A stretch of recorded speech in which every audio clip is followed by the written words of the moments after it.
నేను చాలా అక్కడ సహవాసాన్ని చూసి, అక్కడ విశ్వాసాలను చూసి ah, I really happy for sharing God's word yesterday evening. ఈరోజు కూడా మీతో ఇలాగా వాక్యం పంచుకోవటం నాకెంతో సంతోషంగా ఉంది. అయితే ఈరోజు ఏమి మాట్లాడాలి అనుకున్నాను అంటే ఆహ్, ఫ్రైడే మనకి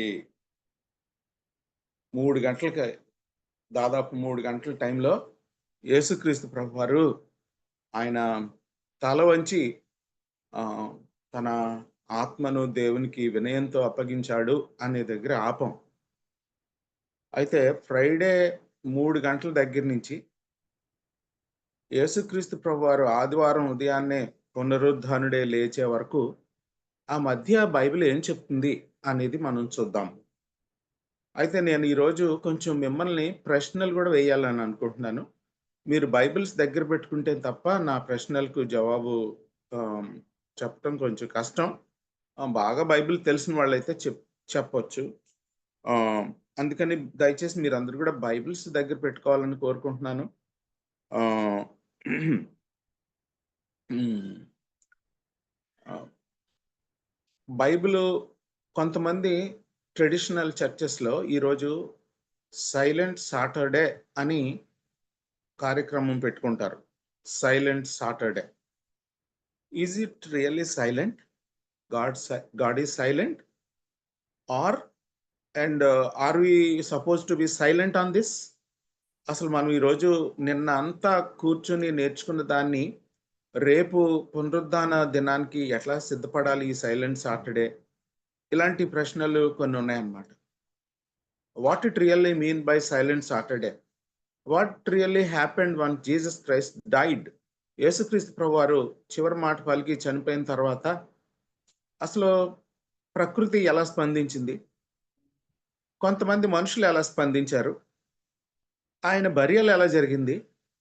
ఈ మాటలు మనం వదిలేసి మరలా పునరుద్ధానానికెళ్ళిపోవటం కంటే, ఇవి కూడా ఆలోచిస్తే బాగుంటదని నాకు తోచింది.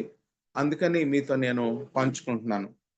అయితే మొదటి కొరింథీ 15వ అధ్యాయము 3, 4 వచనాల్లో గనక చూసినట్లయితే ఆహ్, పౌలు గారు అంటే అపోస్తలుల యొక్క ఆహ్, ఆహ్, ఆహ్, బోధలో ఆహ్, సువార్త యొక్క కంటెంట్ ఏంటి అని అడుగుతున్నాను నేను.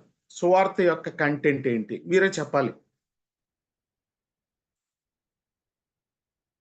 నేను ప్రశ్నలేస్తానన్నాను. మీరు జవాబులు చెప్తా ఉండాలి. ఎవరైనా చెప్పొచ్చు. కంటెంట్ అంటే సువార్త యొక్క సారాంశం ఏమిటి? ఆహ్, అపోస్తలుడైనటువంటి పౌలు యొక్క బోధ ద్వారా సువార్త సారాంశం ఏంటి అని చెప్పాడు. అసలు మనం సువార్త చెప్పేటప్పుడు ఏ విషయాలు ముఖ్యంగా మనం చెప్పాలి? ఆ సువార్త సారాంశం చెప్పకుండా ఏయో కథలు చెప్తే అది సరిపోదని లేఖనాలు చెప్తున్నాయి. సో, ఏంటి ఆ ముఖ్యమైనటువంటి ఆ సందేశంలో సువార్త సందేశంలో ఉండాల్సినటువంటి 3 అంశాలేంటి అనేది మీరు నాకు చెప్పాలి అందులో నుంచి.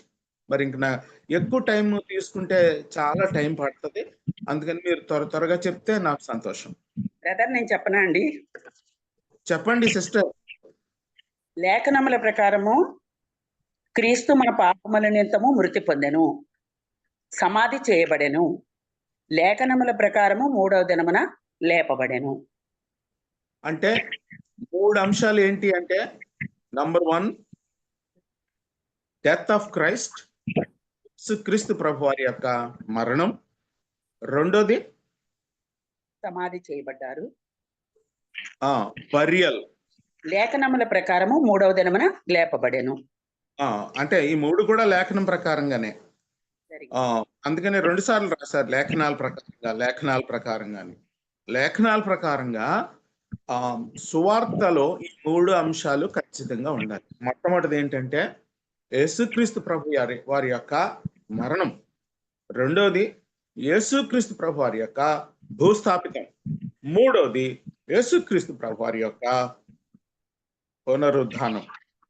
మనం నిన్నటి దినాన ఏమి చదివాము లేఖనాల్లోంచి? శిలువపై 7 మాటలు. యేసు అంటే అంటే ఓకే, ఈ శిలువపై 7 మాటలు అయిన తర్వాత చివరికి ఆ కంక్లూషన్ ఏం చేసాము? ఆత్మను అర్పించు, ఆ, ప్రాణమును అర్పించు. మరి దాన్ని అంతటిని ఒక మాటలో చెప్పండి. ఆయన తండ్రి ఇచ్చిన పనిని సంపూర్ణం చేశారు యేసుప్రభు వారు. యేసుక్రీస్తు ప్రభువారు అది ఏ పని అంటే మానవ ప్రాణాల కోసం ఆయన చనిపోయాడు. హిజ్ డెత్ అనే దాని మీద చూసాం. ఏమండి? హిజ్ డెత్ ఫస్ట్ పార్ట్ అయ్యింది. ఇందులో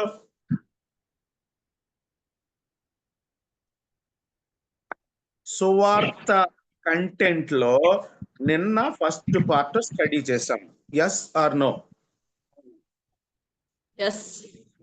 Yes.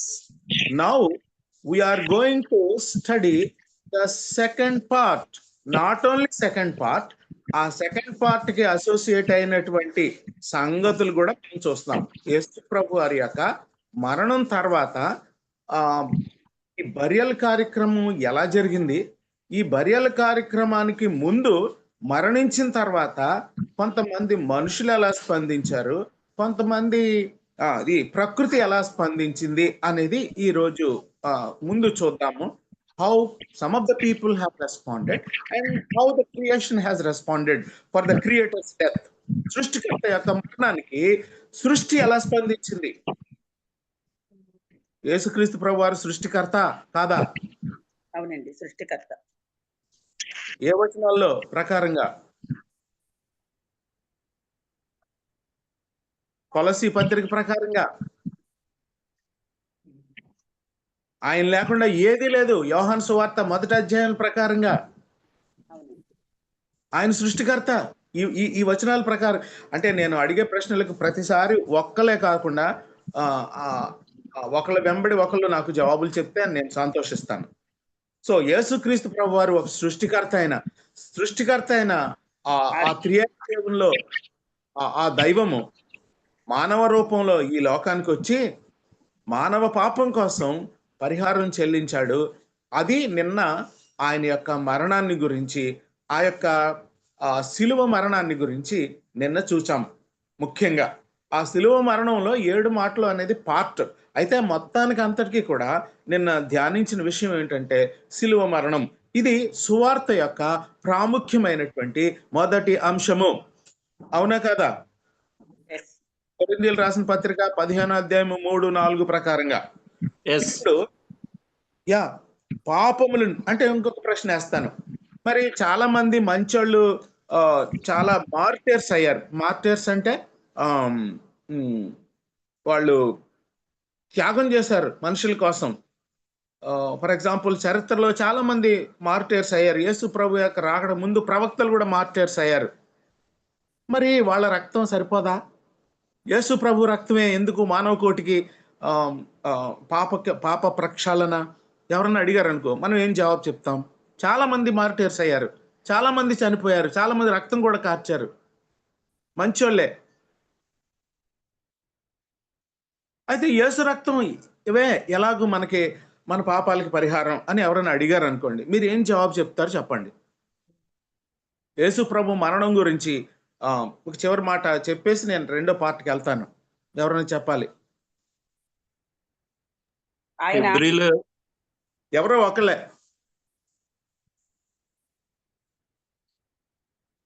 చెప్పిన వాళ్ళు కాకుండా చెప్పండి అమ్మా. హెబ్రీ పత్రిక ప్రకారం గొర్రెల రక్తం లేకపోతే మానవుల రక్తం, ఎవరి రక్తం అది పవిత్రపరచబడ్డానికి సాధనంగా లేదండి. యేసుక్రీస్తు వారి నిర్దోషమైన రక్తము ద్వారానే పాపక్షమాపణ. రక్తము చిందింపకుండా పాపక్షమాపణ కలుగదు. అది పవిత్రుడు, పరిశుద్ధుడు, నిర్దోషి, నిష్కల్మషుడు అయిన దేవుడు మాత్రమే మానవుల పాపాన్ని ఆ రక్తం మాత్రమే పరిహరిస్తుంది. మిగిలిన ఏ రక్తం కాబట్టి యేసు మరణం ఒక్కటే మానవ పాపానికి పరిహారం అనేది మనం కంక్లూడ్ చేయవచ్చు. ఎందుకంటే ఒక పాపి ఇంకొక పాపి కోసం చనిపోతే అది సరిపోదు, కుదరదు అది. అందుకనే కీర్తనాకారుడు అంటాడు ఏంటంటే, స్నేహితుడు చనిపోయినా అవ్వదది, అదనమాట. తన ప్రాణ స్నేహితుడు చనిపోయినా తన పాపానికి పరిహారం దొరకదు. ఎందుకు అంటే అతని పాప విమోచన క్రయధనం బహు గొప్పది. అతని కుళ్ళు చూడకుండా ఎవరు ఆపలేరు. కాబట్టి అది ఎన్నటికీ తీరక అట్లుండవలసిందే. ఒక నీతిమంతుడు రావాలి, పవిత్రుడు రావాలి, దేవాతి దేవుడు రావాలి. ఆయన కార్చిన రక్తం ఒక్కటే నా యొక్క పాప దోషానికి పరిహారం. అది కీర్తనాకారుడు చాలా చక్కగా వ్రాశాడు. గుర్తుందా ఆ మాట? అది ఎన్నటికీ తీరక అట్లుండవలసిందే అని అన్నాడు. Yes. అది ఎన్నటికీ తీరక అట్లుండవలసిందే ఆ రుణం. నా ప్రభు, మన ప్రభు చనిపోవటం ద్వారా పాప రుణాన్ని ఆయన యొక్క మరణం ద్వారా, రక్తం ద్వారా చిందించాడు. కాబట్టి అదొక్కటే పరిహారం మనకి. అదొక్కటే పరిహారం. ఎంత మంది ప్రశ్న వేసినా ఇదే జవాబు. ఓకే, రెండో దానికి వెళ్తాను నేను. అయితే ఇక్కడ యేసుక్రీస్తు ప్రభు వారి యొక్క చనిపోయిన తర్వాత ఏం జరిగింది అనే దానికి మత్తయి 27:51 నుంచి 66 వరకు ఒకరు చూడండి. మార్కు 15:42 నుంచి 47 వరకు ఒకరు చూడండి. లూకా 23:50 నుంచి 56 వరకు ఒకరు చూడండి. యోహాను 19:38 నుంచి 42 వరకు ఒకరు చూడండి. చూసి ఈ నలుగురు సువార్థికులు చనిపోయిన తర్వాత, యేసుక్రీస్తు ప్రభువారి మరణం తర్వాత ఏం జరిగిందని వివరించారు. కొంతమంది ఏం వివరించారు, కొంతమంది వివరించిన దానిలో కొంతమంది మొత్తం లేదు, కొంతమంది కొన్ని ఎడిషన్ అయ్యాయి. మొత్తానికి అన్నీ కలుపుకుంటే మనకు సంపూర్ణంగా ఆ యొక్క డైమెన్షన్ దొరుకుతుంది. కాబట్టి ఒక్కొక్క రైటరు తన దృక్కోణంలో రాశాడు అనమాట. నలుగురు రాశారు, నలుగురు 4 దృక్కోణాల్లో రాశారు. కొంతమంది వాళ్ళకి ఇంపార్టెంట్ అనుకునే రాశారు, కొంతమంది మొత్తం రాశారు. అలాగా యేసుప్రభు చనిపోయిన తర్వాత ఏ విషయాలు రాశారు, ఎవరు ఏ విషయం రాశారు, ఎవరు ఏ విషయం డిఫరెంట్ గా రాశారు, ఇవి నాకు కొంచెం త్వరగా చెప్పగలరండి? మత్తయి 27 నుంచి ఎవరు చెప్తారు? నేను చెప్తానండి. చెప్పండి బ్రదర్. మత్తయి 27లో దేవాలయపు తెర పైనుంచి క్రిందకి చిరిగిందండి. నంబర్ 1. రెండోది భూమి వణికింది. యేసుక్రీస్తు ప్రభు వారి మరణం తర్వాత దేవాలయపు తెర చిరిగింది, తర్వాత భూమి వణికింది, ఇంకా బండలు బద్దలైని, సమాధులు తెరవబడి, నిద్రించిన అనేకులు పరిశుద్ధుల శరీరాలు లేచినాయి. వారు సమాధుల్లో నుంచి బయటికి వచ్చి ఆయన లేచిన తరువాత పట్టణంలో ప్రవేశించారు. ఆయన లేచేంత వరకు పట్టణంలో ప్రవేశించలేదు. ఓకే, ఈ విషయాలు జరిగినట్లుగా మనం చూస్తాం. ఇదంతా కూడా ఆయన లేచిన తర్వాత, ఆయన చనిపోయిన తర్వాత జరిగిన సంఘటనలు అవి. అయితే ఎవరు ఎలా స్పందించారు అనేది కూడా తర్వాత చూద్దాము.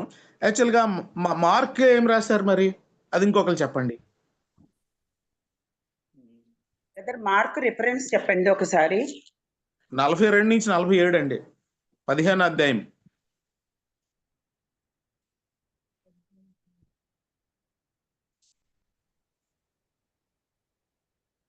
అక్కడ అరిమత యేసేపు తన పిలాతు దగ్గరికి వెళ్ళి యేసు దేహము తనకిమ్మని అడిగాడు.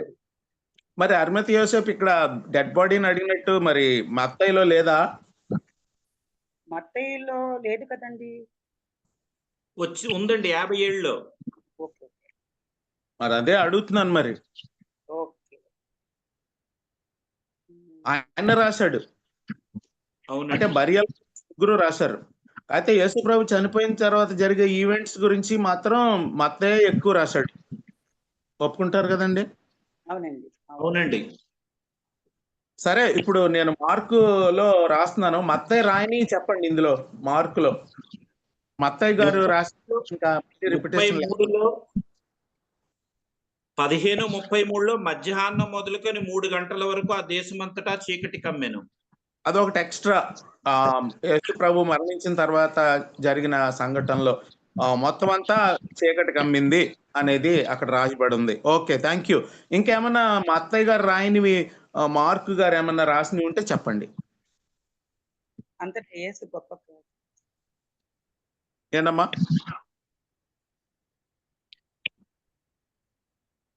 అక్కడ ఆయనకు ఎదురుగా నిలిచి ఉన్న 39లోనండి, ఆయనకు ఎదురుగా అమ్మా. నిలిచిన శతాధిపతి ఆ, ఆయన ఇలాగ ప్రాణం విడిచి చూచి నిజముగా ఈ మనుషుడు దేవుని కుమారుడే అని చెప్పాను. శతాధిపతి ఎలా స్పందించాడో మార్కులో ఉంది, అంతేనా? ఇంకా మత్తయిలో లేనిది అంతేనంటారా? మత్తయిలో కూడా ఉందండి. మత్తయిలో 54 వచనంలో కూడా ఉందండి. లేనిది అడుగుతున్నాను నేను. మత్తయ్య గారు రాయింది.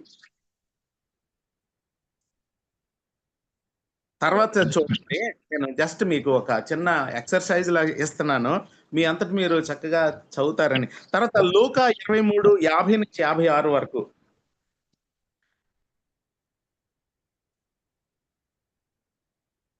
ఇక్కడ మత్తయ్య గారు, మార్కు గారు మెన్షన్ చేయనివి లూకా ఏమైనా మెన్షన్ చేశారా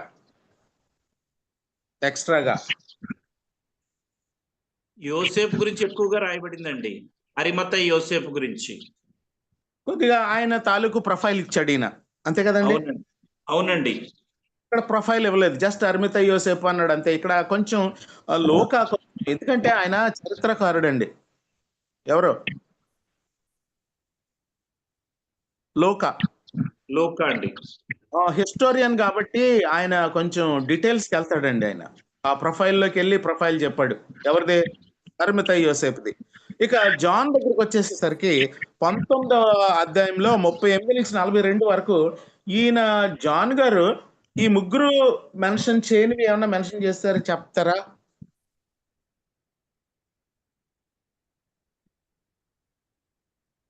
నికోదేము వచ్చినట్లు రాశాడండి. Good observation. ఈయన ఒక్కడే నికోదేము గురించి రాశాడు.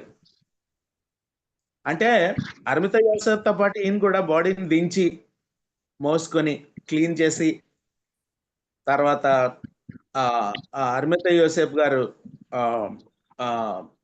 తన సొంత ఆ టూబులో పెట్టారు.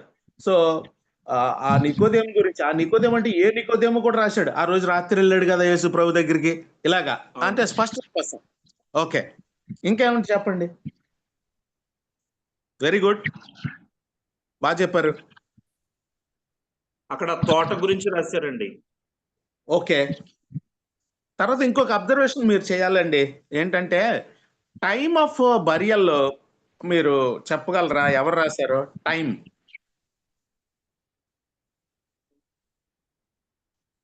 ఆఫ్ బరియల్, తర్వాత మెథడ్ ఆఫ్ బరియల్, అక్కడ జూయిష్ కస్టమ్ చొప్పున బరియల్ చేశారని చెప్తూ కొన్ని యాడ్ చేశారు. మార్క్ రాశాడు అంకుల్. మార్క్ రాశాడు. సాయంకాలం అయినప్పుడు అరిమత్తయి యోసేపు. సాయంకాలం అయినప్పుడు ఎన్ని గంటలు? 3. చూడండి, విశ్రాంతి దినమునకు పూర్వ దినము గనుక. అదే ఫ్రైడేనే, అదే.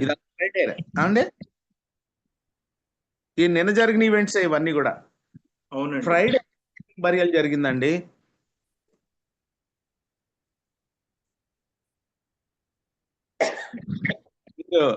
నాకు కొంచెం తర్వాత ప్రాబబుల్ టైం చెప్పండి. తర్వాత మరి కొంచెం డీటెయిల్స్ లోకి వెళ్ళాడు ఒక ఆయన. ఏంటంటే విశ్రాంతి దినారంభం కావచ్చునని ఉందండి. ఏమండి? విశ్రాంతి దినారంభం కావచ్చునని లోకాలో ఉందండి. విశ్రాంతి దినారంభము కావచ్చిన అంటే బహుశా దీన్ని బట్టి సర్కమ్స్టాన్షియల్ ఎవిడెన్స్ ని బట్టి ఏ టైంలో బరియల్ అయి ఉండొచ్చు. మీ ఇద్దరేమో సాయంకాలం Friday night. Okay, very good. Evening 6 o'clock అండి. Evening 6 o'clock. కరెక్ట్. అందుకనే అందరిది చూడాలంటాను నేను. సో 3 గంటలకు చనిపోతే 6 తర్వాత బరియల్ అయింది. Yes or no? ఓకే, అది అబ్జర్వేషన్ అలా ఉంచండి. ఇంకా ఉంది దానికి. తర్వాత అప్పటికప్పుడు వెళ్ళి అరిమత యోసేపు ఆ నార బట్టలు కొన్నాడని ఉంటది. ఎవరు రాశారు అది? ఒక్కలే రాశారు కొన్నాడని.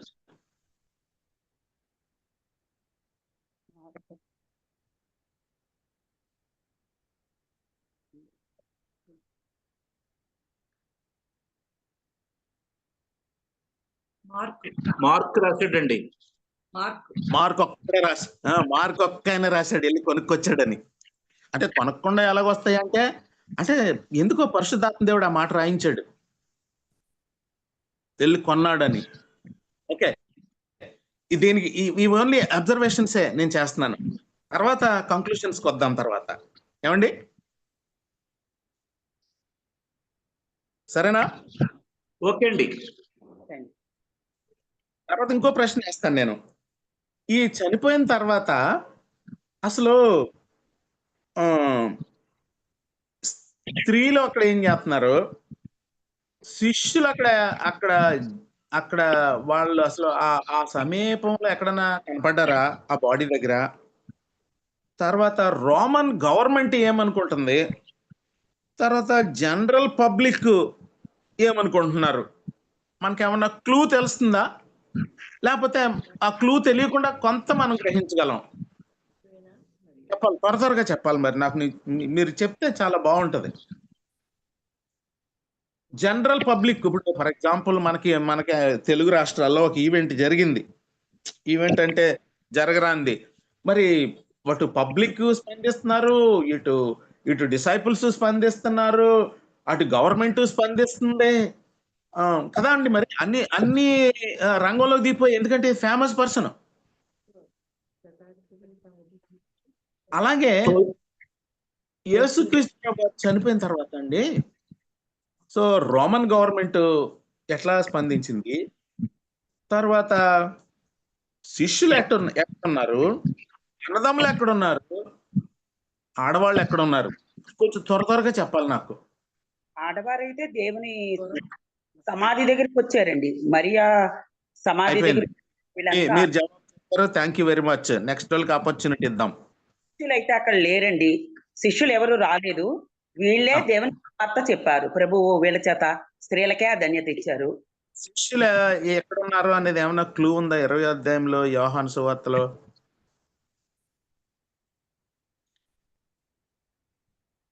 ఇక్కడ లేదు కానీ వేరే చోట ఉంది శిష్యులు ఎక్కడున్నారు అనేది.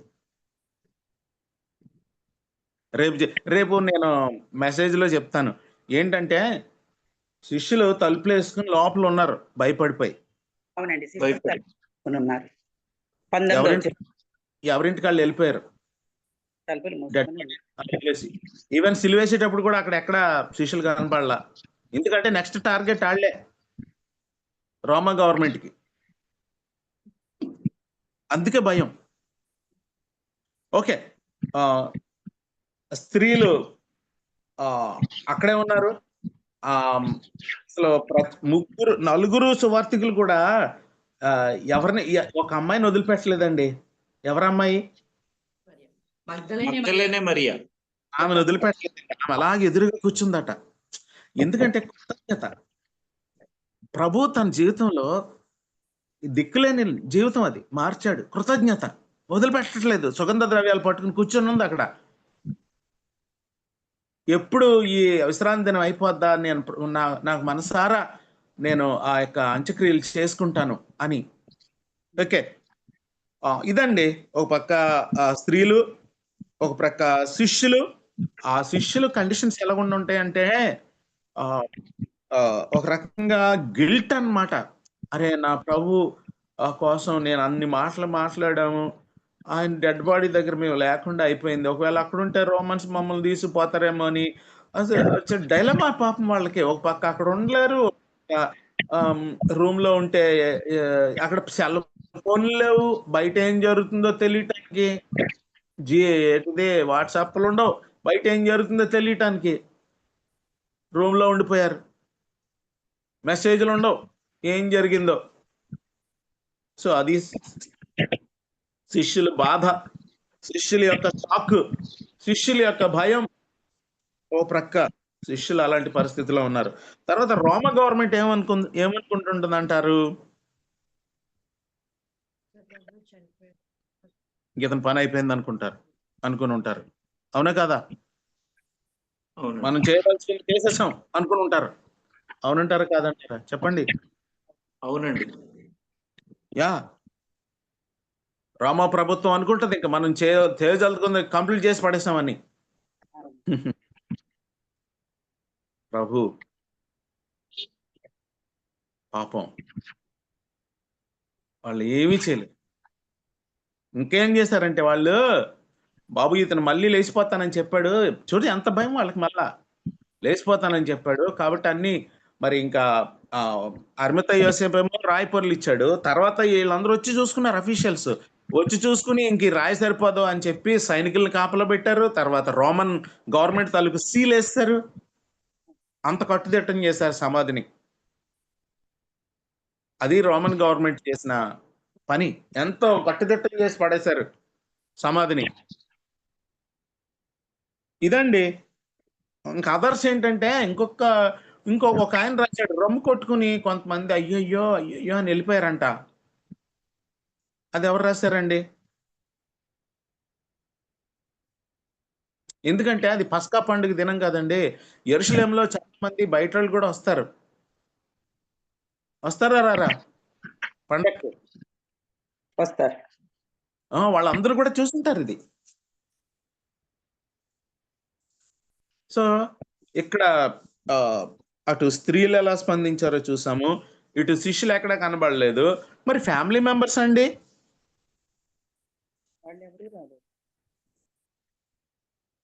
తల్లి వచ్చింది కదండి. తల్లి మరియా. యా మళ్ళీ తల్లి మరి ఒక్క తప్ప ఆవిడ ఇంకేం చేయగలదండి? బాడీని క్యారీ చేయగలదా? లేకపోతే ఆడవాళ్ళు ఏం చేయలేరు కదండి బరియల్లో. యోధ ఆచారం ప్రకారంగా చెప్పాలంటే మరి స్ట్రాంగ్ మెన్ ఉండాలి కదా పాతి పెట్టడానికి. శిష్యుడు యోహాను కూడా వచ్చాడు. యోహాను ఇచ్చాడు, కానీ ఓన్ ఫ్యామిలీ మెంబర్స్ అంటున్నాను సార్ నేను. ఫ్యామిలీ మెంబర్స్ రాలేదండి. నేను అదే అడుగుతున్నాను సార్. ఈ అబ్జర్వేషన్స్ దగ్గర పెట్టుకోండి. దీని నుంచి మంచి ట్రూత్స్ మనం బయటకు తీసుకోవాలి. ఆయన స్తుతించడానికి, ఆరాధించడానికి మన ప్రభువుని. సరే, నెక్స్ట్ పాయింట్ వెళ్దామండి. ఓకే అండి. ఇక్కడ కుటుంబ సభ్యులు ఎవరూ లేరు. అలా మదర్ మాత్రం అలాగే ఆ డెడ్ బాడీని చూసుకుంటా ఉండిపోయింది. ఇంకా ఆవిడకి ఏంటి ఒక రకమైన కొన్నిసార్లు ఏంటంటే మన సొంత వాళ్ళు చనిపోయినప్పుడు ఇంకా ఏమవుతుందో అయోమయం అయిపోతామండి. మనకి అంత ఒక రకమైన డెలీరియం అంటారు దాన్ని, అందులోకి వెళ్ళిపోతాం అనమాట.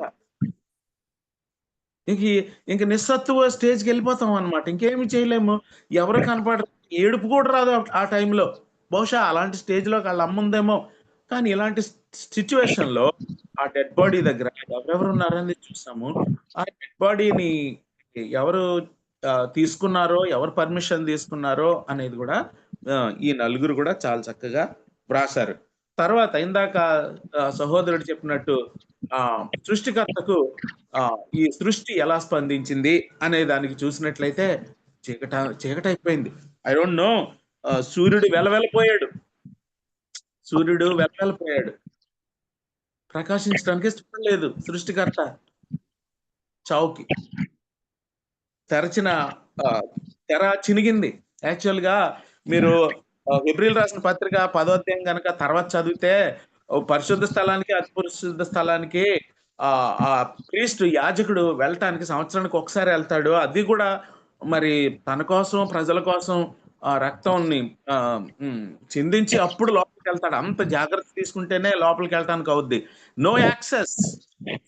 ఏమాత్రం తేడా వచ్చినా అక్కడే చచ్చిపోతాడు. తాడు కడతారంట, తాడు ఆ తెర లో నుంచి.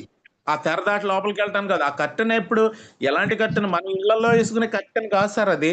అది కొన్ని ఇంచెస్ థిక్నెస్ అంటది, ఎవరు చింపలేరు దాన్ని. ఆ లోపలికి ప్రధాన యాజకుడు వెళ్తాడు. వెళ్ళిన తర్వాత అక్కడ యోగ్యమైన రీతిలో ప్రజల పక్షంగా విజ్ఞాపన చేయకపోతే, యోగ్యమైన రీతిలో తను వెళ్ళకపోతే అక్కడికక్కడ చచ్చిపోతారంట వాళ్ళు. అప్పుడు అందుకనే కాళ్ళకి తాడు కడతారంట. ఎంతకే రాలేకపోతే తాడు లాగుతారంట, శవం వచ్చేస్తుంది బయటికి. వాళ్ళకి వెళ్తుంటదంటండి, గంటలు ఉంటాయట. ఆ కట్టెను ఆ 2 పార్ట్స్ కి మధ్యలో ఉంటదంట కట్టెను. అంటే దాని అర్థం ఏంటంటే పరిశుద్ధుడైనటువంటి దేవుడి దగ్గరికి ఏ మానవుడికి కూడా యాక్సెస్ లేదు. There is no access to an inaccessible God. మోషే దగ్గరికి వచ్చినప్పుడు, మోషే చెప్పులు తీసేయ్ నా దగ్గరికి సమీపించడానికి. ఇన్యాక్సెసిబుల్. దేవా నీ మహిమ చూడాలనుకుంటున్నాను, నువ్వు చూడలేవు మోషే, బండ సందుల్లోంచి చూసుకో కావాలని. Inaccessible God, inaccessible God. Human beings have no access to God. సమీపించరాని తేజస్సు కలిగినటువంటి ఆ దేవుడి దగ్గరికి యాక్సెస్ లేదు. కానీ ప్రభు యొక్క మరణం ద్వారా, పాప క్షమాపణ ద్వారా, ప్రక్షాళన ద్వారా ఆయనే నడిమికి చీల్చేశాడు ఆయన. That is a symbolic way of providing an access to God as a son. ఒక కొడుకులాగా, దత్తత చేసుకున్న ఒక కుమారుడిలాగా ఆ తండ్రి దగ్గరికి వెళ్ళే యాక్సెస్ మనకు దొరికిందండి ఆ తెర చెనగటం వల్ల. అండర్స్టాండ్? ఓకే అండి. It is a symbolic act. క్షమించండి, కొన్ని నేను ఇంగ్లీష్ పదాలు వాడుతున్నాను. ఒకవేళ అర్థం కాకపోతే నాకు మళ్ళా చెప్పండి, ఆ మాటకు అర్థం ఏంటి సార్ అని చెప్తానండి. తర్వాత ఇంకేంటి సార్? చీకటి, సూర్యుడు ఇంకా ప్రకాశించలేకపోయాడు సృష్టికర్త ముందు. ఆయన మరణానికి తెర చినిగిపోయింది. భూకంపం వచ్చింది. వాస్తవానికి సృష్టికర్త మరణం ద్వారా ఆ సృష్టి కంపించుకుపోయింది, భూమి కంపించుకుపోయింది. The power of God is demonstrated through the death of Christ. తద్వారా చాలా మంది స్కాలర్స్ ఏమంటారంటే, ఈ సమాధుల్లో లేవటం అనే దాని గురించి చాలా కాంట్రవర్సీ ఉంది. నేను ఆ కాంట్రవర్సీలోకి వెళ్ళను, కానీ అది పునరుద్ధానం గురించి మాట్లాడిన ఆ భక్తులు బయటకు రావటం అనేది పునరుద్ధానం కాదు. ఎందుకంటే యేసుప్రభు యొక్క పునరుద్ధానం ఇంకా అప్పటికి అవ్వలేదు కాబట్టి అది పునరుద్ధానం కాదు. లాజరస్ ఏ విధంగా లేచాడో అలా లేస్తారు వాళ్ళు, అంతవరకే. ఇంకా దాన్ని దాటి దీనికి సాగదీయటానికి లేదు దీన్ని. Okay, next. రాళ్ళు బద్దలైనవి, భూకంపం వచ్చింది, సమాధులు తెరవబడి, భక్తులు బయటకు వచ్చారు కొంతమంది. రాళ్ళు బద్దలైనవి. ఇది కూడా ఒక సింబాలిక్ ఎక్స్ప్రెషనే. The power of God, the power of the death of Christ, not ordinary power. Yesu రక్తం, యేసు మరణం ఎంత శక్తి కలిగిందో.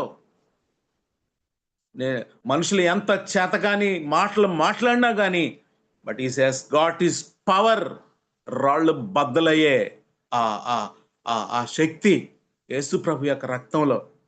కాకపోతే కనికరిస్తున్నాడు, సమయం ఇస్తున్నాడు మనుషులకి. ఎంత కఠిన హృదయులైనా సరే వాళ్ళకు ఒక అవకాశం ఇస్తున్నాడు.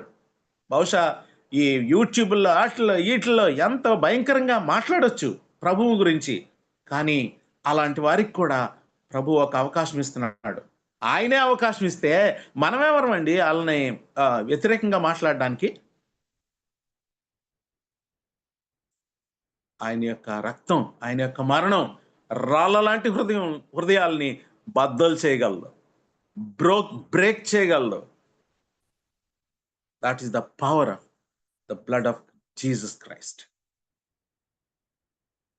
బిల్లీ గ్రహాం గారు సువార్తను ప్రకటిస్తుంటే ఎంత కఠినలు హృదయంలో ఆ కళ్ళల్లో నుంచి నీళ్లు పెట్టుకుని ఆయన దగ్గరికి పాప క్షమాపణ కోసం ముందుకు వచ్చిన వాళ్ళు చాలా మంది ఉన్నారని చెప్పాడు ఆయన. ఈ రకంగా రాళ్ళు బద్దలైనవి, భూమి కంపించింది, సూర్యుడు వెలవెలపోయాడు, తెర చినిగింది. These are all the symbolic expressions, symbolic responses of creation. Symbolic responses of creation. తర్వాత కొంతమంది ఇండివిజువల్స్ రెస్పాండ్ అయ్యారండి. ఎవరు ఆ ఇండివిడ్యువల్స్? మరి చెప్పిన వాళ్ళు చెప్పొద్దండి, చెప్పని వారికి అవకాశం ఇస్తున్నాను నేను.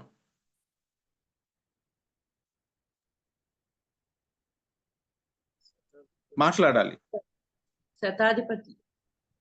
Very good. Who is that శతాధిపతి? ఎవరైనా శతాధిపతి ఆయన గురించి ఏమన్నా కొంచెం చెప్పగలరమ్మా?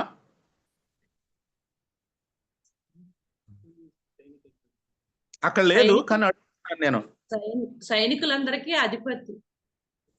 Okay okay, yeah you are right. ఇంకా కొంచెం ఏమైనా చెప్పగలరా? జరిగించిన ఆయన దగ్గరుండి శిలువ కార్యం జరిగించారు దగ్గరుండి. దగ్గరుండి క్రిమినల్స్ కి సిలువేయటానికి సూపర్వైజర్ లాంటి ఆయన అనమాట. ఆయన is an officer, executing officer. అంటే సిలువ మరణాన్ని గవర్నమెంట్ విధిస్తే ఈయన దగ్గర పంపిస్తారనమాట. ఈయన ఏం చేయాలి? దాన్ని అమలు చేస్తాడు అదనమాట. ఇంక మరి ఆయన ఆయన ఆ శతాధిపతి ఈ ఈ క్రిమినల్స్ కి సిలువ మరణం అమలు చేయటం అనేది ఎంతకాలం చేయించి జరుగుతుందో, ఎంతమందిని ఆయన ఆయన ఎగ్జిక్యూట్ చేశాడో I don't know exactly. Maybe మరి ఆ శతాధిపతికి చాలా మరి ఎంత అనుభవం ఉందో ఈ లేఖనాల్లో నాకు తెలియదు, అది సైలెంట్. కాబట్టి నా అంచనా మేరకు చాలా కాలం నుంచి ఆయన క్రిమినల్స్కి ఈ మరణశిక్ష విధిస్తూ వాళ్ళని చూస్తూ ఉంటుంటాడు, అబ్జర్వ్ చేసి ఉంటాడు వాళ్ళని, చాలా మంది క్రిమినల్స్ని. అయితే ఎక్కడ ఏ రోజు కూడా ఆయన రెస్పాన్స్ గురించి మరి మనకి దాఖలాలు లేవు. కానీ ఇక్కడ ఈరోజు యేసు ప్రభు యొక్క మరణం గురించి నోరిప్పాల్సి వచ్చింది. ఆయన చూశాడు ఆయన. కానీ ఇన్నాళ్ళు నేను చూసిన క్రిమినల్ డెత్ కాదు ఇది సాక్రిఫిషియల్ డెత్ అనుకున్నాడు. ఆయన మాటలు చూశాడు, ఆయన పద్ధతి చూశాడు, క్షమించటం చూశాడు. అమ్మా ఒక మాట చెప్పనా, ప్రభువారు సువార్త చెప్పలేదు అక్కడి నుంచి. తను ఎలాగా హింసించే వాళ్ళని ఎలాగా క్షమించాడో, ఎలాగ వాళ్ళని ట్రీట్ చేశాడో, the very response of a Christian speaks volumes about the gospel. It is a silent preaching. మన రెస్పాన్స్ అనేది, రైట్ రెస్పాన్స్ అనేది, it is a silent preaching to the world, in our offices, in our work place, in our homes. అవిశ్వాసి అయినటువంటి భర్త భార్య యొక్క ప్రవర్తనను బట్టి మారతాడన్నది. ప్రవర్తన, it is a silent preaching. It is a silent preaching. Our behaviour, our character is a silent preaching of the gospel. అర్థమవుతుందండి నేను చెప్పిన మాట? ఎస్, అవునండి. శతాధిపతి రెస్పాన్స్ చూసినప్పుడు నాకు అనిపించింది అనమాట, అరే ఇంతమందిని ఎగ్జిక్యూట్ చేశాడు ఈయన గారు. ఈయన యేసు ప్రభు వారు పద్ధతి చూసి, ఆయన మాటలు చూసి, ఆయన క్షమాపణ చూసి, ఆయన విజ్ఞాపన ప్రార్థన చూసి, ఆయన ఎక్కడ కూడా ఎవరిని కూడా ఆ కుటుంబస్తుల్ని ఎలా ట్రీట్ చేశాడో చూసి, ఇదంతా చూసినప్పుడు అసలు అది చాలా జాగ్రత్తగా అబ్జర్వ్ చేశాడు ఆయన. తమ్ముళ్ళు, సహోదరులు, మన ప్రవర్తన అందరూ అబ్జర్వ్ చేస్తారమ్మా. మన రెస్పాన్సెస్ అబ్జర్వ్ చేస్తారు, మన రియాక్షన్స్ అబ్జర్వ్ చేస్తారు.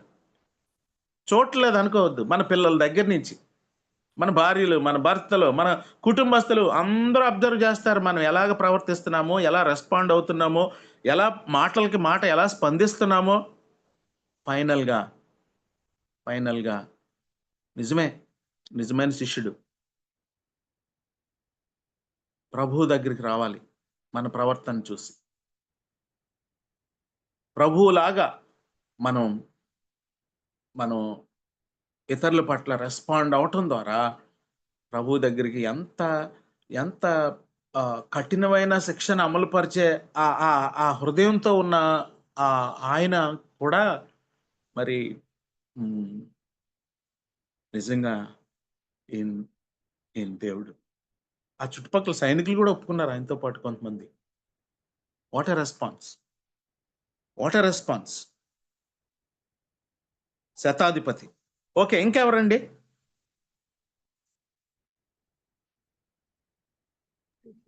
యేసునకు కావలి ఉన్నవారు. ఏమండి? యేసునకు కావలి ఉన్నవారు. యేసునకు కావలి ఉన్నవారు. ఓకే, తర్వాత ఇంకా ఇండివిడ్యువల్స్ అంటే చెప్పిన వాళ్ళు ఇంకా ఇంకా ఆపర్చునిటీ ఇంకొకరికి ఇద్దామని.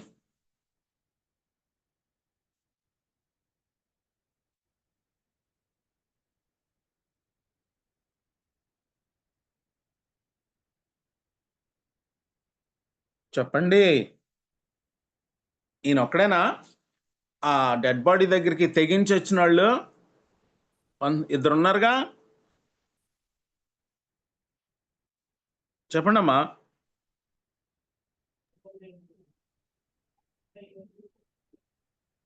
వాళ్ళు ఎవరు ఆ డెడ్ బాడీ దగ్గరికి వచ్చి పర్మిషన్ తీసుకుని, పైలట్ పర్మిషన్ తీసుకున్న వాళ్ళు? అదిమత్తే యోసేపు, నికోదేము. ఎక్సలెంట్ అమ్మా. ఎవరమ్మా చెప్పింది? పేరేంటి? సారా. థ్యాంక్ యూ సారా. అరిమతయి యోసేపు, నికోదేము వీళ్ళిద్దరూ పైలట్ గవర్నర్ గారి దగ్గరికి వెళ్ళి, సార్ ఆ బాడీ మాకు ఇచ్చేయండి. ఎవరు పడితే వాళ్ళకి ఎవరు ఆ బాడీని, కానీ అక్కడ ఎవరు లేరు, కుటుంబస్తులు కూడా లేరు ఆ బాడీని క్లెయిమ్ చేయటానికి. నాకు ఇది చదువుతుంటే అనిపించింది, సార్ సృష్టికర్త, సృష్టి అంతటిని నడిపించే నిర్మాణకుడు, పరిశుద్ధుడు, ఆ బాడీని క్లెయిమ్ చేసే వాళ్ళే లేరు ఈవినింగ్ వరకు.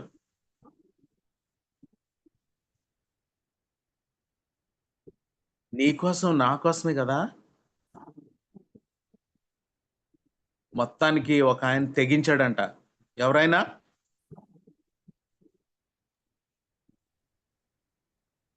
రాసుందన్నమాట తెగించాడని.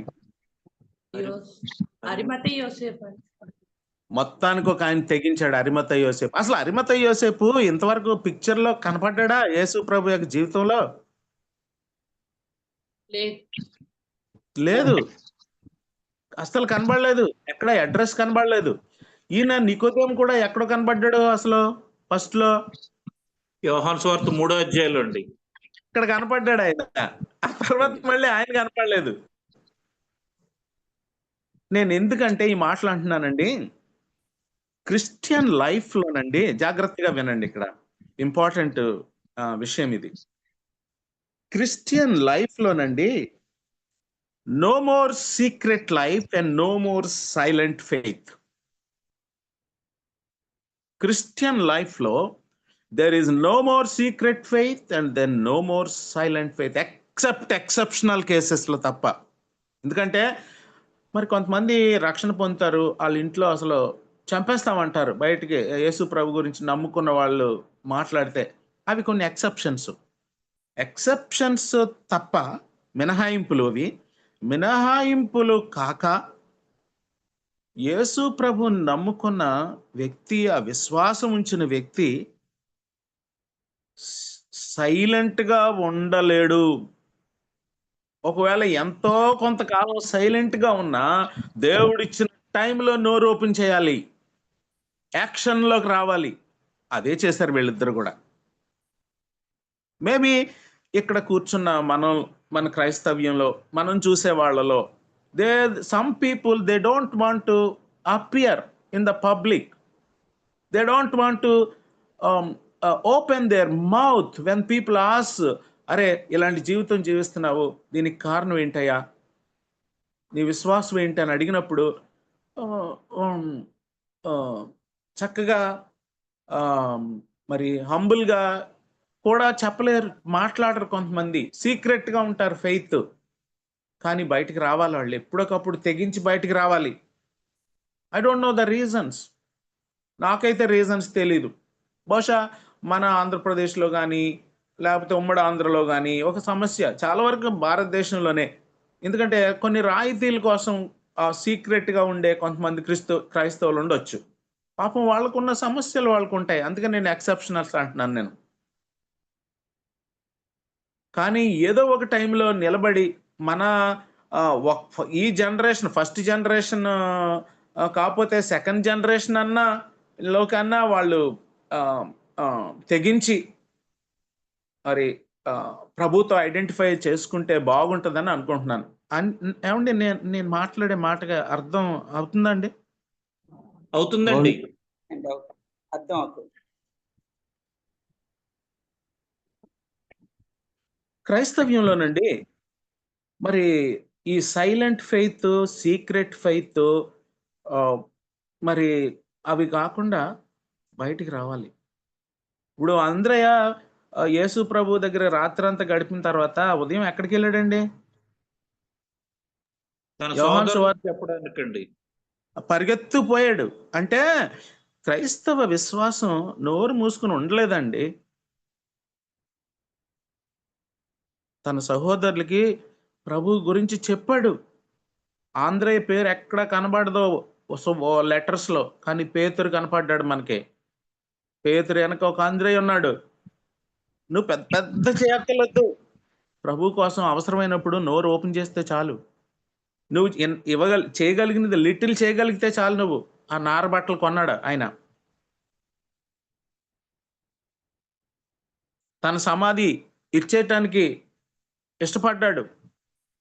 ఇలాంటివి కొన్ని తన సమాజంలో తన సన్హెడ్రిన్ మెంబర్ అంటే చాలా ఫేమస్ స్టేటస్, అదంతా వదిలిపడేసి ఆ డెడ్ బాడీతో ఐడెంటిఫై చేసుకోవటానికి ఇష్టపడ్డాడు.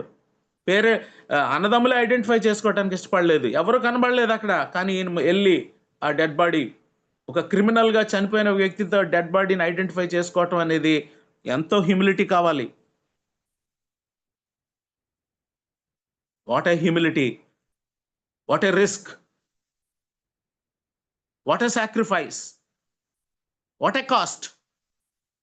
క్రైస్తవ్యంలో ఇవన్నీ కనబడాలన్నట్టుగా యోసేపు మాట్లాడుతున్నాడు. ఆయనతో పాటు ఈయన కూడా సాయం చేశాడు. ఒక్కడో దించలేడు ఆ బాడీని. ఎఫ్టీ బాడీ, డెడ్ బాడీ, దాన్ని క్లీన్ చేయాలి. ఈ యొక్క యూదుల ఆచారం ప్రకారంగా దానికి నారబట్టలు చుట్టాలి. సుగంధ ద్రవ్యాలు హడావిడిగా వేశారు కొంత. కానీ మళ్ళీ ఆ మేరీ పట్టుకుని ఉంది. ఈ హడావుడి అయిపోయాక మళ్ళీ నేను ఆ బాడీని నేను నీట్గా నేను కావాల్సిన రీతిలో నేను పద్ధతి ప్రకారంగా చేసుకుంటానని మళ్ళీ వచ్చింది.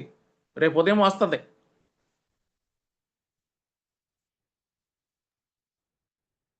Yes sir.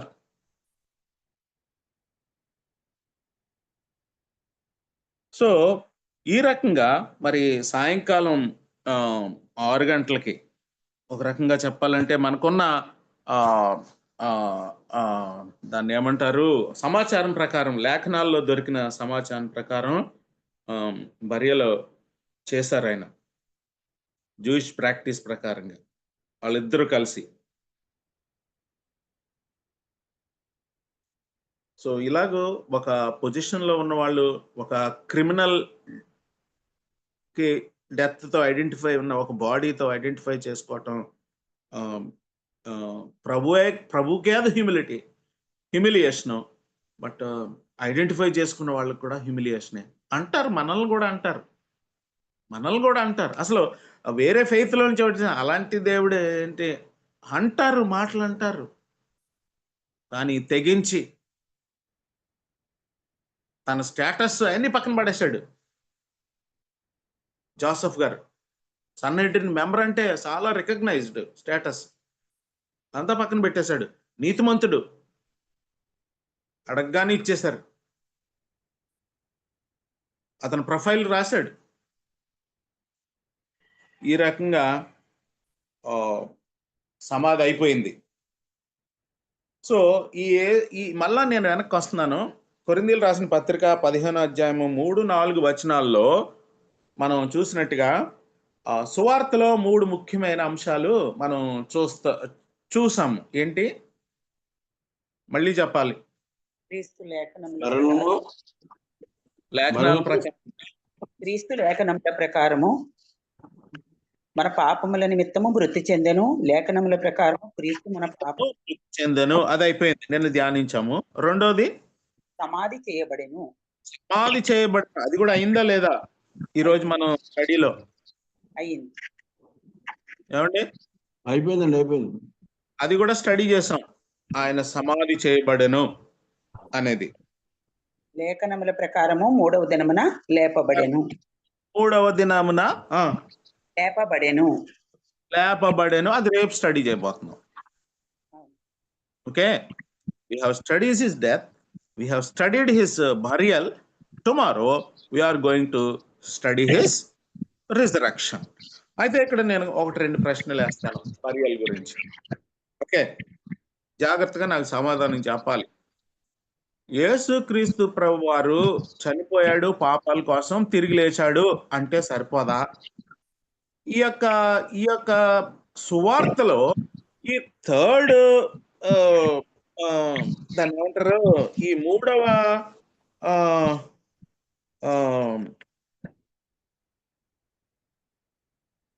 విషయం, ఈవెంట్, ఈ 3వ ఈవెంట్ కూడా ఎందుకు అంత ప్రాముఖ్యత సంతరించుకుంది అనే ప్రశ్న వేస్తున్నాను. జవాబు చెప్పాలి మీరు. నా ప్రశ్న అర్థమైందా సార్? ఆయన చనిపోయి భూమి దిగంతాలకు వెళ్ళి అక్కడి నుంచి మృతులందరినీ, చనిపోయిన వాళ్ళందరినీ పైకి తీసుకుని వచ్చాను అని రోమిలకు రాసిన పత్రికలో రాస్తాడండి పౌలు. ఓకే, సో వాళ్ళందరినీ మరలా, చనిపోయిన వారందరినీ తిరిగి వాళ్ళని తీసుకురావడానికి, లేకపోతే వాళ్ళకి పునరుత్థానం దయచేయడానికి ఆ కార్యం చేశారు అని. పునరుద్ధానం ద్వారా మనకి అది తెలుస్తుంది, కానీ బరియల్ ద్వారా ఈ సిగ్నిఫికెన్స్ అని అడుగుతున్నాను సార్. నేను వెరీ సారీ, నేను మరలా అడుగుతున్నాను. ఒకవేళ నేను నా ప్రశ్న సరిగా అర్థం కాలేదేమో. చెప్పండి, మళ్ళీ ఒకసారి చెప్పండి. బరియల్ అనేటటువంటి ఈవెంట్ తాలూకు ప్రాముఖ్యత ఏమిటి సువార్తలో అని అడుగుతున్నాను నేను. 3 ఉన్నాయి కదా, డెత్, బరియల్, రిజరక్షన్. ఈ బరియల్ తాలూకు సిగ్నిఫికెన్స్ ఏంటని అడుగుతున్నాను నేను. పాప జీవితాన్ని మన పాప జీవితాన్ని వదిలిపెట్టు సమాధి చేయబడి నూతనమైన జీవితంతో మనము ఈ లోకములో క్రీస్తు కొరకు జీవించడానికి. ఎక్సలెంట్. అంటే పాత జీవితం పాతి పెట్టబడింది అనే దానికి ఒక సాదృశ్యం. దానికంటే ప్రాముఖ్యమైన ఒక అంశం ఉందమ్మా. ఓకే, యోనా సూచక క్రియని యేసు ప్రభు చెప్తారు కదండి. యోనా ఏ రీతిగా అయితే 3 దినాలు మత్స్యపు కడుపులో ఉన్నాడో, అలాగే మనుష్య కుమారుడు కూడా ఉంటాడని ఆ లేఖనం నెరవేరబడినట్లు. అంటే 3 days ఆయన మరణానికి పునరుద్ధానానికి మధ్య 3 days గురించి అక్కడ మాట్లాడింది. యోనా తాలూకు పునరుద్ధానం గురించి 3 days మధ్యలో గురించి యోనా స్టోరీ మాట్లాడింది. కానీ బరియల్ గురించి మాట్లాడుతున్నాను నేను. ఐఎమ్ సారీ, మీరు ఏమనుకోద్ది, నేను మరలా ఆన్సర్ వచ్చే వరకు అడుగుతున్నాను. పర్వాలేదండి. హిస్టారికల్ ఎవిడెన్స్ అన్న, లైక్ సో అండ్ సో వాళ్ళ అంటే వాళ్ళ సమాధి. You are right. కమాన్ ఇంకా కొంచెం నాకు క్లారిటీ ఇస్తే బాగుంటది. సరే, నేను చెప్తాను. తర్వాత చూపించడానికి వీళ్ళ సమాధిలో సమాధి చేయబడి చెప్పమ్మా, చెప్పరా, నాకు కొంచెం వినపట్లేదు క్లారిటీ. అంటే హిస్టారికల్ ఎవిడెన్స్ కోసం అన్న, వీళ్ళు పలానా వాళ్ళు సమాధి చేశారు, వాళ్ళ సమాధిలో సమాధి చేయబడ్డారు, తర్వాత రిజరక్షన్ అప్పుడు అది డాక్యుమెంటేషన్ మొత్తం ఉంటుంది. డాక్యుమెంటేషన్ కొరకు, హిస్టారికల్ ఎవిడెన్స్ కొరకు చేశారు. ఓకే, ఆ హిస్టారికల్ గవర్నమెంట్ ఏం జరుగుతుంది? మళ్ళీ ప్రశ్న వేస్తున్నాను నేను, రైట్ ఆన్సర్ చెప్పడం కోసం. వెరీ గుడ్, నువ్వు చెప్పింది కరెక్టే. కానీ వితౌట్ దట్ హిస్టారికల్ ఎవిడెన్స్ ఏ రకమైన మనకి సమస్యలు ఎదుర్కొని ఉండేవాళ్ళం? మళ్ళీ ఇంకొక ప్రశ్న సార్, మీరు ఇంకేదో చెప్పండి కదా. పడకపోతే పాతి పెట్టబడి తిరిగి లేవడం అంటే పూర్తిగా చనిపోయారనే దానికి రుజువు పాతి పెట్టుట. వండర్ఫుల్. అదన్నమాట. యేసుక్రీస్తు ప్రభువారు ఆయన పూర్తిగా చనిపోయాడు. ఎందుకంటే దేవుడు ఆదిగానే లేఖనంలో రాయించేశాడన్నమాట. Let me explain. ఇప్పటికీ కూడా అలాంటి సమస్యలు తలెత్తున్నాయి. చరిత్రలో అది అలాగా సమాధి, ఎవరి సమాధి, ఎక్కడ, అదంతా హిస్టరీ. అది హిస్టరీని ఎవరు మార్చలేరు. కానీ హిస్టరీని కూడా మార్చడానికి కొంతమంది ప్రయత్నం చేస్తున్నారు. ఏమంటున్నారంటే తెలుసా అండి? వినండి. యేసుక్రీస్తు ప్రభువారు సులువు మీద మీరు చనిపోయాడు అంటున్నారు క్రైస్తవులు. యాక్చువల్ గా ఆయనని దించిన తర్వాత ఆ సమాధిలో పెట్టిన తర్వాత చల్లటి గాలేసింది. ఆ గాలికి ఆయనకి స్పృహ వచ్చేసింది. స్పృహ వచ్చేసి ఆయన లెగిసి వెళ్ళిపోయాడు, కాశ్మీర్ వెళ్ళిపోయాడు. ఇలాంటి కథనాలు ఎవ్రీ ఇయర్ ఈస్టర్ టైంలో బయటకు వస్తున్నాయి అన్నమాట. ఇలాంటి కథనాలకి స్వస్తి ఏంటంటే ఆయన చనిపోయాడు అనేటటువంటిది నిర్దేశించారు కాబట్టే ఆయన బరియల్ అయింది. జీవించి ఉన్న వ్యక్తిని ఎవరు కూడా బరియల్ చేయరు. లేదు. అదనమాట, ఇది క్రైమ్. అది చట్టరీత్యా నేరం. రోమా ప్రభుత్వం ప్రకారంగా నేరం అది. కాబట్టి యేసుక్రీస్తు ప్రభువారు నిజముగా చనిపోయాడు. ఆయన చాలా మంది అన్నారు అన్నమాట. రెండవది అన్నారు కొంతమంది, డెడ్ బాడీని ఎత్తుకెళ్ళిపోయారు అన్నారు.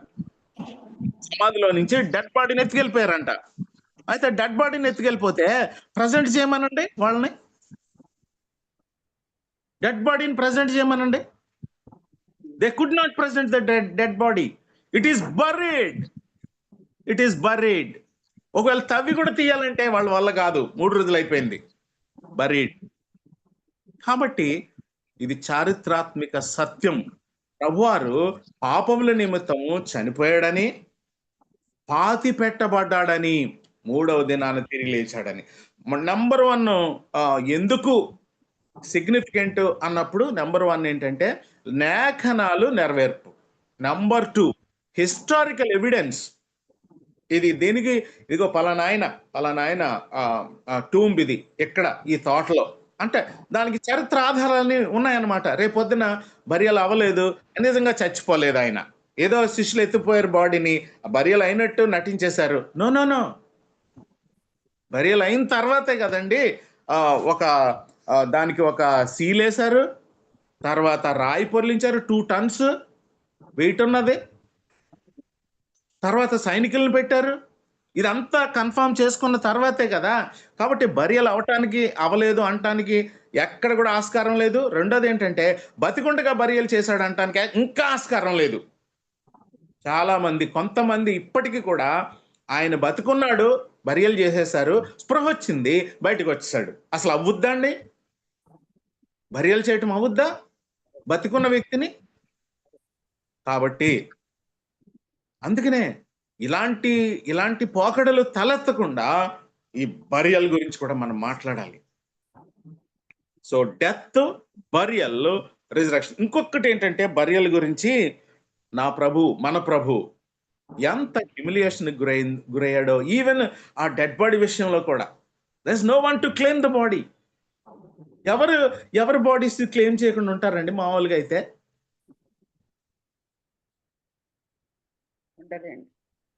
ఏమండి? ఉండరండి. ఎవరు బాడీలో క్లెయిమ్ చేయకుండా ఉంటారంటే దారిలో ఎవరు లేని వాళ్ళు ఉంటారు కదండి.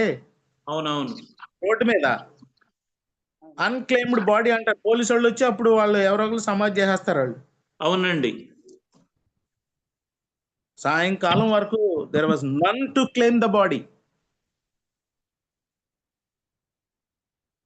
అంత హ్యూమిలియేషన్ కి గురయ్యాడు ఆయన. సృష్టికర్త అయినటువంటి దేవుడు, మన ప్రభు, మన కోసం, నా కోసం. ఎంత బాధగుందో నాకు ఆ మాటలు ధ్యానిస్తా ఉంటే. This is for my seek, నా పాపం నిమిత్తం. బట్ యోసేపును నికోదేము చూసి కవ్వలు తెగించి ఇంకా బయటకు వచ్చారు. No more secret faith.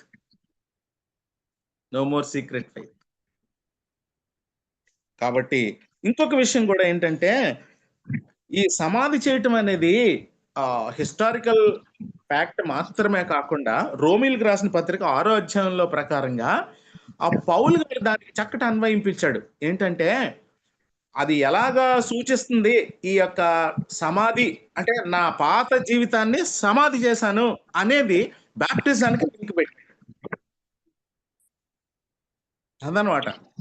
నా ఓల్డ్ లైఫ్ ని నేను సమాధి చేస్తాను, నేను జీవించేది ప్రభు కొరకే, తిరిగి లేచిన ప్రభు కొరకే. ఆ విషయాన్ని కమ్యూనికేట్ చేయడానికి పబ్లిక్ కి ఆయన సమాధిని ఈ రకంగా బ్యాప్టిజంతో లింక్ చేశాడు పౌలు.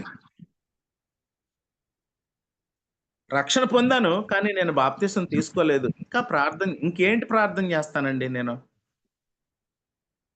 రక్షణ పొందాను, ప్రభు నా పాపాలు క్షమించాడు, పాత జీవితం దాంతో ఇంక నేను ప్రభు యొక్క సమాధితో నేను సమాధి చేస్తున్నాను అనేది దాంతో కూడా ఐడెంటిఫై చేసుకోవాలిగా, తిరిగి లేచిన ప్రభుతో ఐడెంటిఫై చేసుకోవాలిగా. సగమేనా ఐడెంటిఫికేషన్? దయచేసి ఇంకా ఎవరైనా ఒకవేళ బాప్టిజం తీసుకోకుండా ఇంకా వాయిదా వేస్తుంటే వారు కూడా బాప్టిజం తీసుకోవాలి. రక్షణ పొందకుండా వాయిదా వేస్తుంటే వారు రక్షణ పొందాలి. ఎందుకంటే పాపాల కోసం ఆయన చనిపోయాడు, పాతిపెట్టబడ్డాడు, 3వ దినాన మృత్యుంజయుడై లేచాడు. Let us come back to Saturday. అయిపోయింది, ఇంకా బరియల్ అయిపోయింది, సాటర్డేకి వద్దాం. ఈ సాటర్డేని నాకు ఇంకెంత టైం ఉంది సార్? అయిపోయింది కదా 8:30. 5 minutes తీసుకొచ్చా? తీసుకోవచ్చండి మీ టైం, అలాగే పర్వాలేదు. అది కాదు సార్, ఇప్పుడు మా రిక్వెస్ట్ ఏంటంటే ఆ, సమాధి అయిపోయిన తర్వాత సమాధికి పునరుద్ధానానికి మధ్యలో ఏం జరిగింది అన్నది కొంచెం దయచేసి ఎక్స్ప్లెయిన్ చేయాలి. మరి అదే కదా సార్ చేస్తున్నా. బరియల్ అయింది. అది ఎంత టైం అయినా పర్వాలేదు, ఓ, అది explain చేయాలి. సమాధికి రేపు పునరుద్ధానం. బరియలు ఎప్పుడో నిన్న అయిపోయింది 6 గంటలకి, సాయంకాలం 6 గంటలకి అయిపోయింది బరియలు. మనం స్టడీ చేయటం అయింది అంటున్నాను. అయిందండి. మనం నిన్న అయిపోయిందిలేండి, కాకపోతే మనం స్టడీ చేయటం ఇప్పుడైంది. అవునండి. నేను స్టడీ గురించి మాట్లాడుతున్నాను సార్. యేసు ప్రభు బరియల్ అయితే నిన్న కాదు, 2000 సంవత్సరాల క్రితం అయింది అది. అవునండి. మనం జ్ఞాపకం చేసుకున్నాం అంతే. అంతే అంతే, మనం జ్ఞాపకం చేసుకుంటాం. అది మనం ఇప్పుడు మనకు కావాల్సింది ముఖ్యంగా ఎలా జరిగింది, ఏంటి, ఎవరెవరు వచ్చారు అక్కడ, ఏమి సృష్టి ఎలా స్పందించింది, మనుషులు ఎలా స్పందించారు అనేది అంతా కథ చూసాం బరియల్ అయ్యే వరకు కూడా. ఇప్పుడు బరియల్ అయిపోయిన తర్వాత మరి పునరుద్ధానుడయ్యేంత వరకు కూడా ఆ పీరియడ్ ని ఈ ఈ బైబిల్ పండితులు ఏమన్నారంటే సైలెంట్ సాటర్డే అన్నారు. Silent Saturday. దేవుడు 6 రోజులు సృష్టి చేసిన తర్వాత చూస్తారా, ఆదికాండం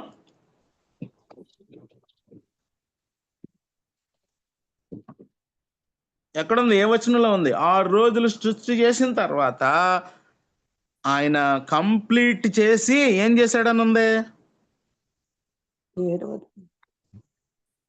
మీరు అంత సింపుల్ చెప్పలేకపోతే ఎలా సార్ మీరు?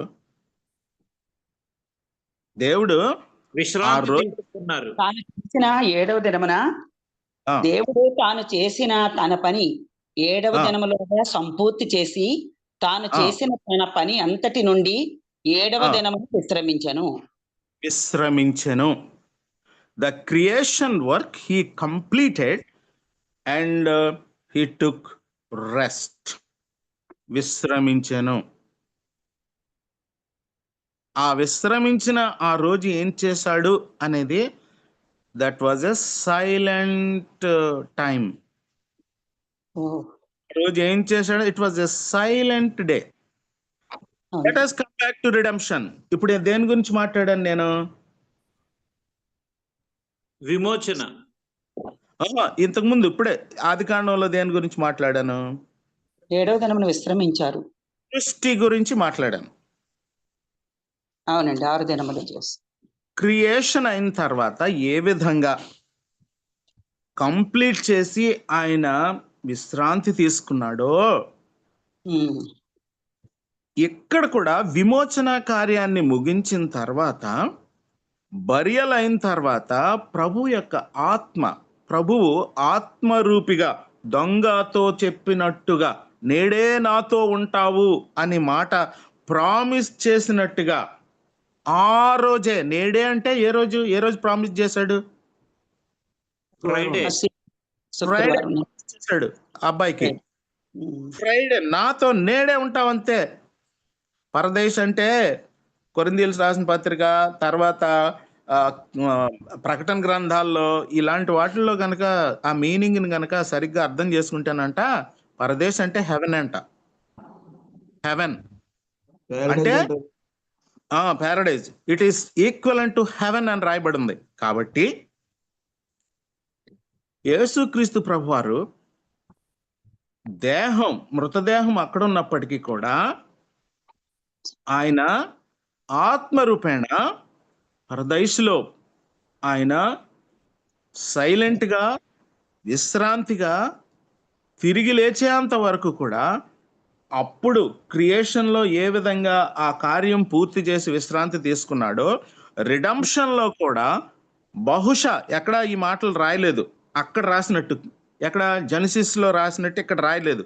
కాకపోతే స్కాలర్స్ అలా లింక్ చేస్తారు.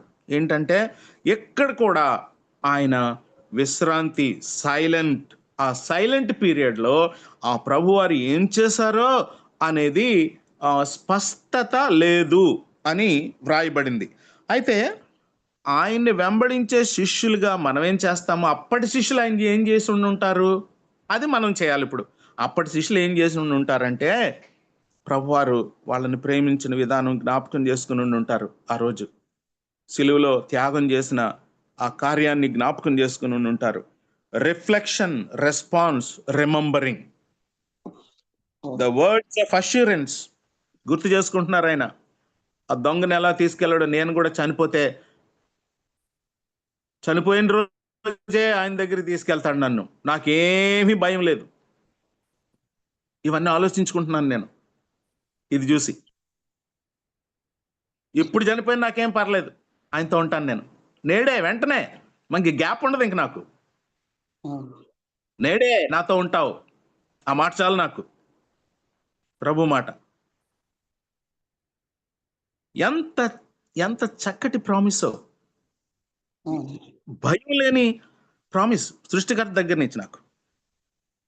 ఆయన త్యాగం నా కొరకు ఏం చేశాడో, ఆ డెడ్ బాడీ హ్యూమిలియేషన్ కూడా నాకు చాలా కృతజ్ఞత భావంతో నిండింది నా హృదయం. శిష్యులు ఏం చేశారంటే, ఇక they have to be still and know that he is God. Wait చేస్తున్నారు. వాళ్ళకి చెప్పాడు ప్రభు, నేను 3వ దినాన్ని లేస్తానని లేఖనాల ప్రకారంగా. They are just waiting for tomorrow. ఇక్కడ అప్లికేషన్ ఏంటంటే, శ్రమలు ఎప్పుడూ ఉండవు, కష్టాలు ఎప్పుడూ ఉండవు, ఇబ్బందులు ఎప్పుడూ ఉండవు. వాటిని జయించి లేచిన ప్రభువులాగా మనం కూడా ఆయన పునరుద్ధాన శక్తితో ఈ రోజున్న సమస్య రేపు జయిస్తాము అనేటటువంటి నిరీక్షణతో ఈ సైలెంట్ డే మనం ఆయన దగ్గర కూర్చొని కృతజ్ఞత భావంతో కుటుంబాలుగా మనందరం రాత్రి కూర్చొని జ్ఞాపకం చేసుకుందాం ప్రభు కార్యాన్ని. కృతజ్ఞత భావంతో దేవునికి వందనాలు చెల్లిద్దాం. అంతేకాకుండా దేవుడిచ్చినటువంటి ఆ యొక్క ప్రామిస్ని క్లెయిమ్ చేసుకుందాం. ఎంతో కాన్ఫిడెంట్గా మనం ఉందాం. దేవుడు ఆ తెర చెరిపేసిన దాన్ని బట్టి ఆయన సన్నిధికి ఎంతో స్వేచ్ఛగా వెళ్దాం. మన డిసప్పాయింట్మెంట్స్, మన యాంగ్జైటీస్, మన హృదయంలో బరువైనటువంటి వాటి అన్నిటినీ కూడా ఒకానొక దినాన్ని ఎత్తేస్తాడు ఆయన, 3వ దినాన్ని లేపినట్టు. ఆ పునరుద్ధాన బలంకి ఏది ఆగదో, ఏ బరువు ఆగదో, ఏ సమస్య ఆగదో, ఏ కష్టము ఆగదో, ఏ పాప భారం ఆగదో, ఏ కష్టాల బరువు ఆగదో, ఏ సమస్యల బరువు ఆగదో. వాటిని జయించినటువంటి ప్రభువు వస్తాడు, జయిస్తాడు. ఎంత నిరీక్షణ మనకి. అప్పటికి వాళ్ళకి, ఆ శిష్యులకి రేపు జరగబోయేది అది నిరీక్షణ, కానీ ఇప్పుడు మనకి జరిగిపోయింది ఆల్రెడీ. కాబట్టి మనం ఇంకా ఇక ఇక ఇక ఏ రోజుకు ఆ రోజు ప్రభువా నీ పునరుద్ధాన శక్తి ఇవన్నీ దాటుకుంటా నువ్వు బయటకు వచ్చేలాగా చేసింది. కానీ ఇప్పుడు నాకున్న కష్టాలు ఉన్నాయి, నాకున్న యాంగ్జైటీస్ ఉన్నాయి, నాకున్న భారాలు ఉన్నాయి, నాకున్న సమస్యలు చాలా ఉన్నాయి, కుటుంబ సమస్యలు ఉన్నాయి, ఆర్థిక సమస్యలు ఉన్నాయి, బరువులు ఉన్నాయి, భారాలు ఉన్నాయి. వీటిని అన్నిటినీ కూడా జయించగలిగే కెపాసిటీ నువ్వు ఆల్రెడీ తిరిగి లేచిన దేవుడుగా ఉన్నావు. కాబట్టి నీ మీదే అనుకుంటాను నేను సైలెంట్గా. Be still and know that I'm God. Be still. Stop being anxiety, stop being anxious. డిసప్పాయింట్మెంట్ని ఇలా ప్రాసెస్ చేద్దాం. ఎలాగంటే సైలెంట్గా ఆయన సన్నిధిలోకి వెళ్ళి, ప్రభు మౌనంగా నీ సన్నిధిలో నీకు కృతజ్ఞతాస్తుతులు చెల్లిస్తున్నాను సిలువలో చేసిన కార్యం బట్టి. అప్పటి శిష్యులకైతే అది రేపు ఏం జరుగుతుందో ప్రభు లెగుస్తాడు అన్నాడు అనేటటువంటి ఆ భయంలోనూ అందులోనూ ఉన్నారు వాళ్ళు. అప్పటికి ఇంకా లేవలేదు వాళ్ళకి ఆ శనివారం. కానీ ఈ శనివారం ఆ శనివారం లాంటిది కాదు. ప్రభు లేచాడు. ఎంతో కాన్ఫిడెన్స్ మనకి, ఎంతో కాన్ఫిడెన్స్ మనకి, ఎంతో సంతోషం మనకి, ఎంతో ధైర్యం మనకి, ఎంతో ధైర్యం మనకి. అప్పటి శిష్యుల కంటే ఇంకా మనం ఆ రోజు ఎదుర్కొన్న ఆ అయోమయం కంటే మనం అలాంటి అయోమయంలో లేం. మనం తిరిగి లేచాడు ఆయన. నేను కూడా లెగిస్తా. అవతల పక్కకి వెళ్ళాడు, నన్ను తీసుకెళ్తాడు. కాలం అవతల పక్కకు దాటి వెళ్ళాడు, నన్ను తీసుకెళ్తాడు. ఎంత నిరీక్షణ, ఎంత ధన్యులం. కుటుంబాలుగా కూర్చొని ఈ సాటర్డే మౌనంగా ఆయన సన్నిధిలో ఆరాధిద్దాం, కృతజ్ఞతలు చెల్లిద్దాం. ప్రభు మన కోసం చేసిన హ్యూమిలియేషన్ జ్ఞాపకం చేసుకుందాం. No more secret faith, no more silent faith. ప్రభు కోసం మన క్యారెక్టర్ ద్వారా ఇతరులకు చూపిద్దాం. ఇవన్నీ రిఫ్లెక్ట్ చేసుకుందాం మనం ఈ సైలెంట్ సాటర్డే. ఇక నేను ముగిస్తాను.